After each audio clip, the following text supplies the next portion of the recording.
Hello people, welcome back. Today we're looking at 100 years of brain rot. A lot of people claim that Generation Alpha, born from 2010 onward, is suffering from something called brain rot. But here's the truth. It's been around way longer than you'd think. For decades, parents and grandparents have told the newest generation that whatever new thing they were into was going to rot their brains or make them dumb. So let's take a trip through time to see what every generation got hooked on and what exactly they were told would destroy their mind. Let's hop in the time machine and set the year to 1924, exactly 100 years ago. And let's see where this all started. Well, here we are. The year is 1924. Cars are just starting to get popular. They look like this, and people look like that. So what's the brain rot all the way back in 1924? Well, there was a few things actually. For starters, we had the funny papers, which is what they would call the comic section inside of newspapers. Comics like Little Orphan Annie and Popeye were among the most popular, which if you don't know, Little Orphan Annie ended up evolving into the Annie we all know today, who has a hard knock life. And Popeye, of course, is the guy who eats spinach and has biceps. So you could imagine kids asking their parents for their newspapers so they can read the funny papers. And the parents being like, why don't you read something that's actually valuable? This is all just junk. That wasn't all though. Around this era was also whenever jazz music started to get popular, and a lot of the elders saw it as rebellious and chaotic,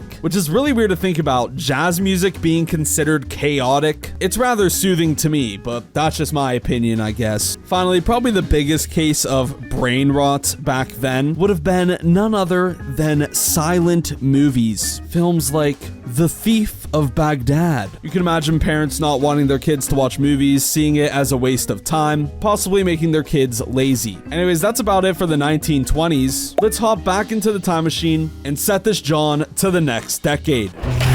All right, here we are, the 1930s. Everyone is a brokey. It's pretty depressing. You could say this is like a Great Depression. Yeah, the 1930s weren't too happy. By the way, this is a good time to mention that a lot of these details are based on America, so sorry to anybody overseas. Yeah, anyways, 1930s, we were in the Great Depression, as you all know. Businesses were failing. Unemployment was dramatically high. 1 of every 4 workers were unemployed. Now, during this era, I mean, we still had newspapers, but radio was also gaining more popularity, and it was the way a lot of people now got their news. Not only did we have news shows on the radio, we also had all kinds of different radio shows. So you'll start to notice a pattern, but with something new, parents would be like, listening to that darn radio show all day is gonna turn your mind to mush. During this decade, movies also started to have sound. One of the biggest movies of the decade was King Kong, and parents feared that these movies were there to distract the kids from real world concerns. Anyways, this decade isn't too happy, so I'm gonna leave. Let's get in the time machine and go forward yet again another decade. All right, here we are, the 1940s. Lots of new stuff this year, but first, to feel the vibe, cars have evolved to this, and people look like that. Though super expensive, TVs are becoming household items, and as we all know, I even heard this growing up, parents would be like, that TV will rot your brain, go outside and play hopscotch.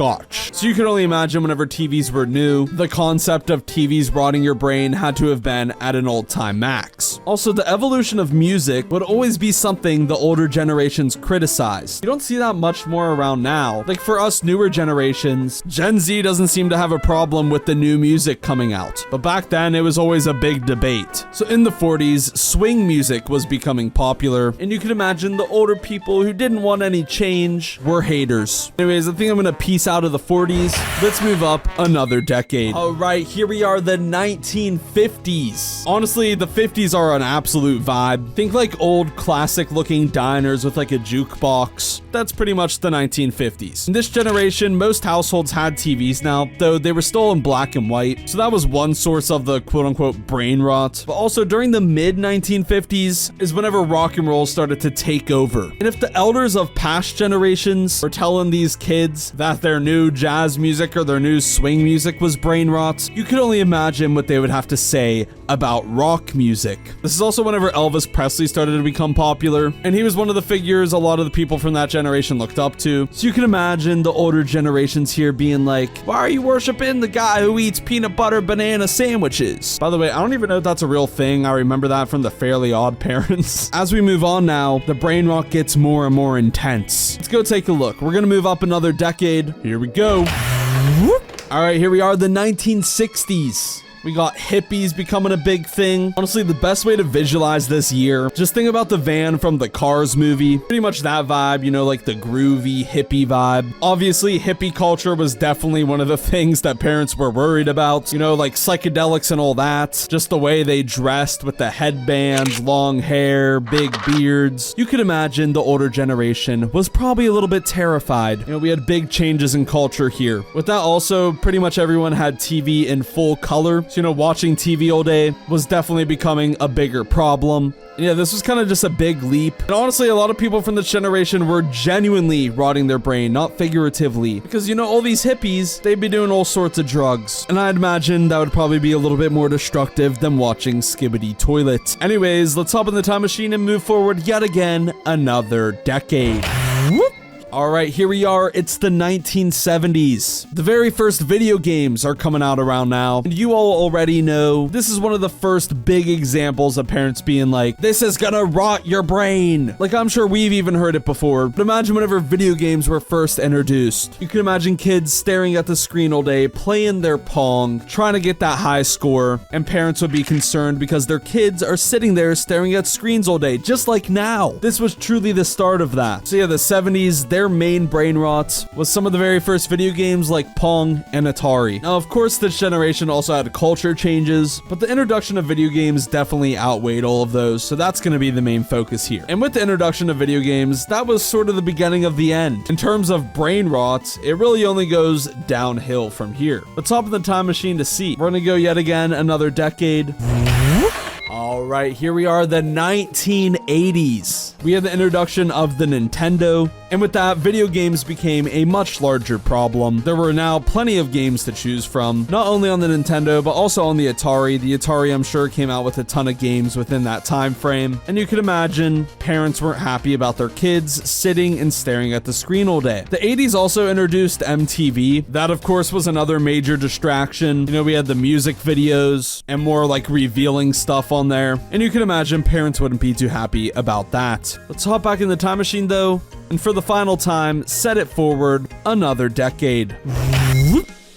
All right, guys, this is the 1990s. I know I said video games were the beginning of the end, but really the 1990s was the true start of mass brain rot. Because with the 90s, we also had the internet. Yeah, this is the decade whenever the internet started becoming widely available. These kids had instant messaging and the start of early meme culture as well. So you could imagine kids were messaging their friends all day, sending them joke images and viral posts, which was kind of the start of early meme culture, like I said. And yet, rather than going outside and playing for social interaction, this was the start of social interaction happening all from your house, sitting in front of a screen. The elders of this generation would of course be worried about this, and I mean, the internet has truly been the source of all the brain rot we talk about on this channel today, and I mean, this was the start of the internet, so this was really the beginning of it. Anyways, let's move forward a few more years, because from here on out, stuff evolves rather quickly.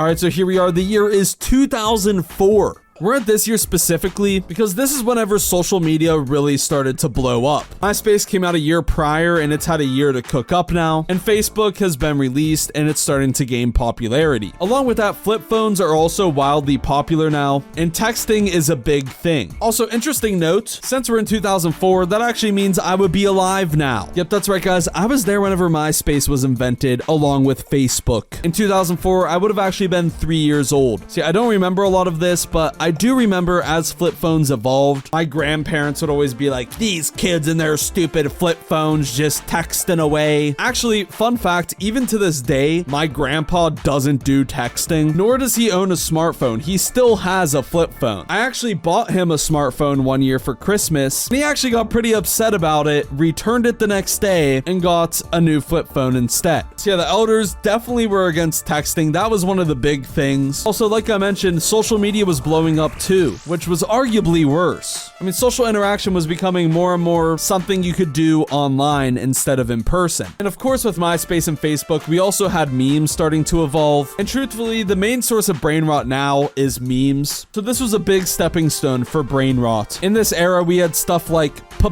Power Book, which I mean, I've never seen before, but that was supposedly one of the biggest memes around then. There was also All Your Base Are Belong to Us. Also don't know about that one. Maybe some of you guys watching do who are from that generation. In 2004, we had the introduction of Shrek. So we had Shrek memes going around, so you could only imagine. Let's move forward a little bit more and go to the year 2006. Whoop. All right, so here we are. We came to this year specifically because this was whenever YouTube was introduced. Actually, it became a thing in December of 2005, but by now, YouTube has been cooking and evolving. And from here on out, YouTube becomes one of the main sources of what we call brain rot today. We had memes like Numa Numa.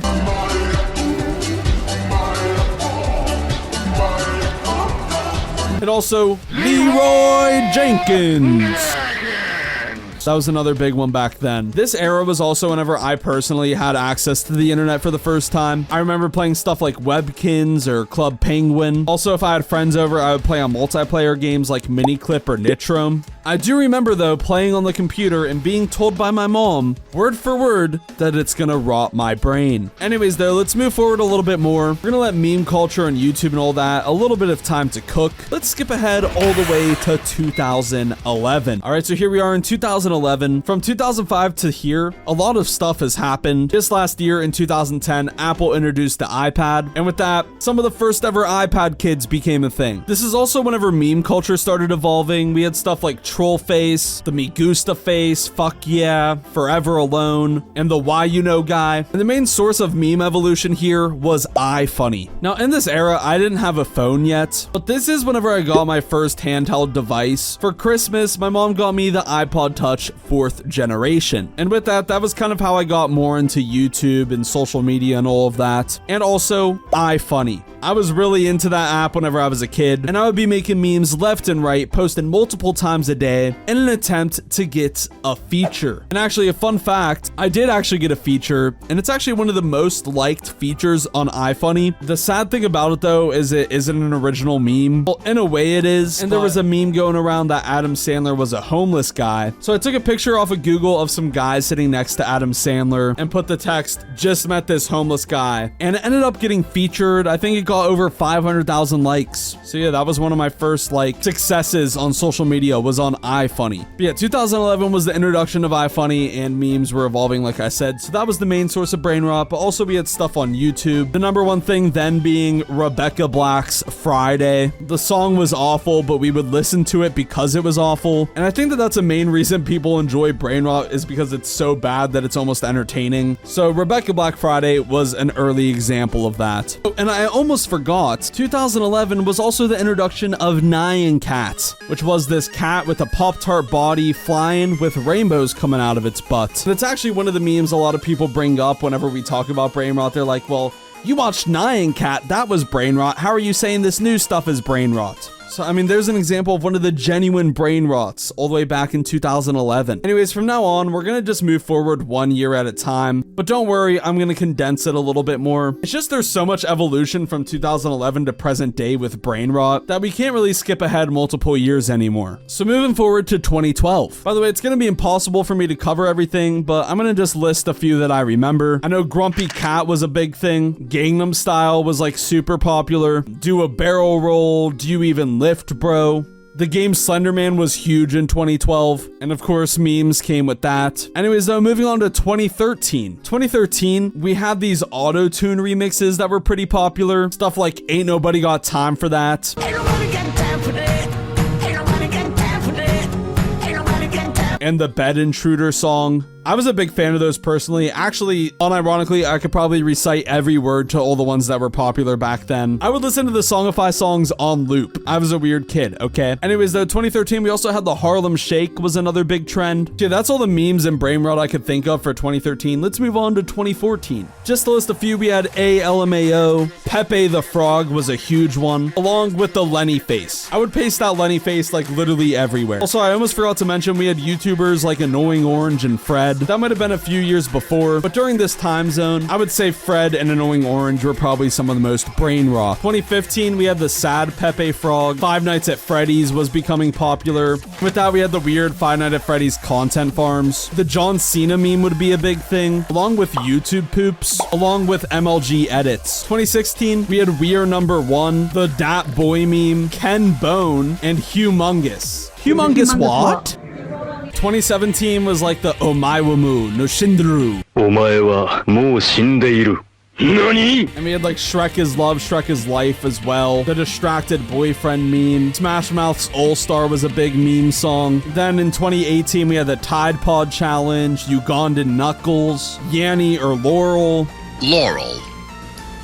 The Markiplier E meme. This was kind of the PewDiePie generation too. We had Despacito. Thanos car was also pretty big. The Moth Lamp meme. I'm trying to think of more. We had Surprised Pikachu. And the Glob Go Gab Galab. That was a pretty big one too. 2019's brain rots. I mean, we had the Crab Rave, the Momo Challenge, and I think the biggest one of 2019 had to have been Big Chungus. 2020, we had Help! A man has fallen in the river at Lego City. We had Among Us, Fall Guys, and like the Coffin Dance meme. 2021 was like Bing Shaling, The Rock, more Among Us, the Baby Car, Dreams Like Mask Song, and then 2022 was like Dream's face reveal.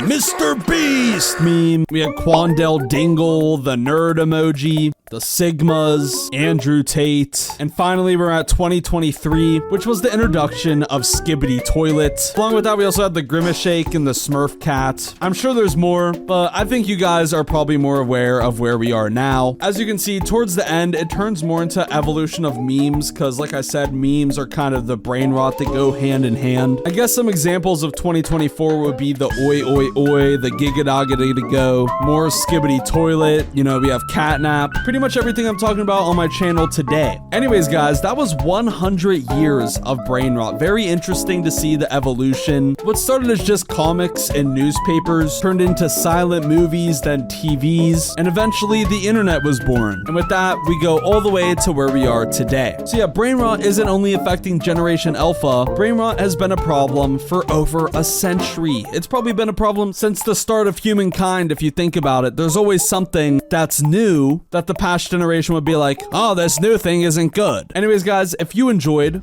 which you had to have enjoyed at least a little bit, since you watched till the end of my video, then please go down below and leave a like and also subscribe. I'm trying to hit 500,000 subscribers by the end of the year, and that's only possible with your help. So please subscribe. Click this video right here to watch more. Do not forget I post every other day at 2 p.m. Eastern Standard Time. Go to KeidBoi.com to get your merch, and yeah, bye.